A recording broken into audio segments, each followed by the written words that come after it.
English edition চ্যানেলে সবাইকে স্বাগত এবং আরও একটা সুন্দর ক্লাস যেখানে আমরা একটা প্যারাগ্রাফ লিখব।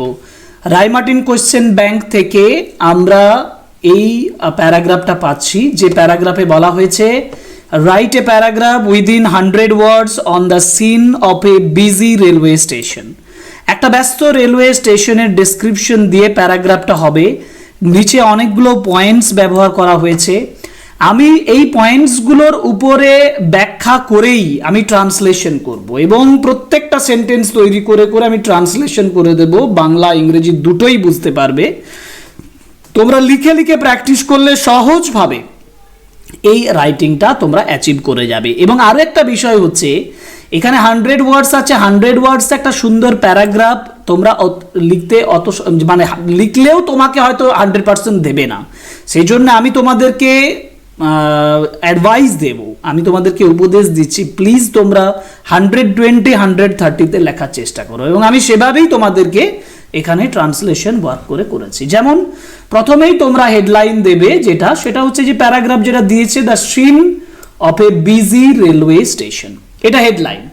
এই হেডলাইনটার পরে তোমাকে প্রথম সেন্টেন্সটা যেটা লিখতে হচ্ছে সেটা হচ্ছে যে একটা ব্যস্ত রেল স্টেশন সবসময় মানুষ এবং নানা কাজকর্মে ভরপুর থাকে। একটা ব্যস্ত রেল স্টেশন, এ বিজি রেলওয়ে স্টেশন, সবসময় থাকে, ইজ অলওয়েজ ফুল। তাহলে একটা ব্যস্ত রেল স্টেশন সবসময় মানুষ ও নানা কাজকর্মে ভরপুর থাকে। A busy railway station is always full of people and activities. Is always full of people and activities. Number 2, Kharagpur rail station একটি ব্যস্ত রেল স্টেশনের ভালো উদাহরণ।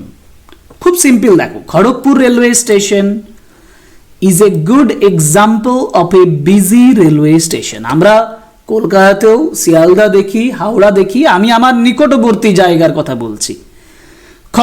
Kharagpur railway station is a good example of a busy railway station. তারপর কি লিখবে? তারপর লিখবে স্টেশনের সর্বত্র তাড়াহুড়ো ও কোলাহল দেখা যায়। দেয়ার is a hurry and noise, there is a hurry and noise everywhere in the station. Everywhere in the station মানে স্টেশনের সর্বত্র। তারপর লিখবে যাত্রীরা ও কুলিরা লাগেজ নিয়ে এক প্ল্যাটফর্ম থেকে অন্য প্ল্যাটফর্মে যাতায়াত করে। প্যাসেঞ্জার্স অ্যান্ড পোর্টার্স, যাত্রীরা এবং কুলিরা, passengers and porters move from one platform to another with luggage. Move from one platform, একটা প্ল্যাটফর্ম থেকে মুভ করে, টু অ্যানাদার, অন্য একটা প্ল্যাটফর্মে, উইথ লাগেজ, তাদের মালপত্র নিয়ে। তারপরে প্ল্যাটফর্মের দোকানগুলো সবসময় ভিড়ে পরিপূর্ণ থাকে। The shops on the platforms are always crowded. The shops on the platforms মানে প্ল্যাটফর্মের দোকানগুলো, আর অলওয়েজ ক্রাউডেড, এগুলো সর্বদাই ভিড়ে পরিপূর্ণ থাকে। অনেক মানুষ উদ্বিগ্ন দেখায়। Many people look worried, কারণ many people look worried মানে উদ্বিগ্ন বা চিন্তিত, বিকজ কারণ তারা তাদের ট্রেন মিস করতে চায় না। they do not want, তারা চায় না, they do not want to miss their trains, they do not want to miss their trains।